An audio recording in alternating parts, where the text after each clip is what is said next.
સુરતમાં આજથી મહિલાઓ માટે ખાસ પિંક બસની શરૂઆત કરાઈ છે। ગુજરાતમાં પહેલીવાર મહિલા ડ્રાઈવર પિંક બસનું સ્ટીયરિંગ સંભાળ્યું હતું।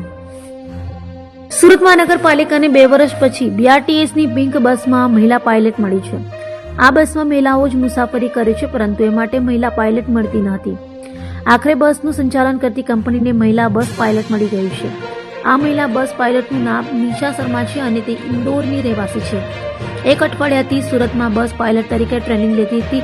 આજે એટલે કે 20 નવેમ્બર ગુરુવારે આ પ્રથમ મહિલા પાયલટની ઓએનજીસી કોલોની બીઆરટીએસ સ્ટેશન ખાતે 11 વાગ્યે ફ્લેગ ઓફ સેરેમની યોજાઈ હતી। મહિલા પાયલટ પાસે હેવી વાહન ચલાવવાનો 4 વર્ષથી વધુનો અનુભવ છે। રાજ્યની પ્રથમ મહિલા પાયલટ હોવાનો પાલિકાનો દાવો છે, તો આ અંગે મીડિયા સાથે વધુ વાત કરી હતી।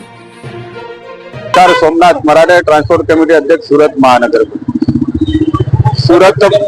सूरत महानगरपालिकानी सिटीनी कंपनीनी जे 450 इलेक्ट्रिक बसेस આપણે બીઆરટીએસ રૂટ પર આપણે દોડાવતા હતા। એમાંથી આપણે એક પિંક બસ જે સ્પેશિયલ મહિલાઓ માટે ઓએનજીસી થી સરતાના સુધી દોડાવતા હતા। છેલ્લા 20 મહિનાથી આપણે મહિલા ડ્રાઈવરને આપણે વેકેન્સી ખાલી હતી। આપણે સુરતની અંદર, ગુજરાતની અંદર અને અન્ય રાજ્યોમાં પણ મહિલા ડ્રાઈવર મળી શકે એના માટે આપણે જે પહેલ કરી છે, અંતે આપણે ઇન્દોરમાંથી એક નિશા શર્માજી કરીને આપણે આજે ડ્રાઈવર મળ્યા છે। છેલ્લા 8 દિવસથી અમે એમની ટ્રેનિંગ લીધી છે, ટ્રાયલ લીધી છે। મહિલાનું 4 વર્ષ સુધી મહિલાએ મતલબ આ બીઆરટીએસ ની અંદર જ ઇન્દોરની અંદર નોકરી કરી છે। ખૂબ અનુભવી ડ્રાઈવર છે। આજે આપણે જે મહિલા આ પિંક બસ ચલાવવાની છે એનો પ્રારંભ આપણે ઓએનજીસી બ્રિજથી આપણે સરતાના સુધીના રૂટ પર આજે આપણે કરી રહ્યા છે, ત્યારે ખૂબ બહુ આનંદ લાગણી અનુભવ છે। ગુજરાતની અંદર અને વિશેષ સુરત આજે અવ્વલ નંબરે પ્રથમ મહિલા આજે જ્યારે બસ આપણે દોડાવવાની છે।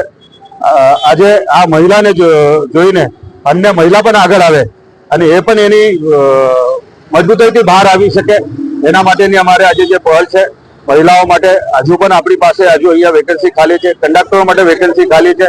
મહિલા સશક્તિકરણ માટે આદરણીય નરેન્દ્ર મોદી સાહેબે જે વાત કરી હતી, આજે સુરતે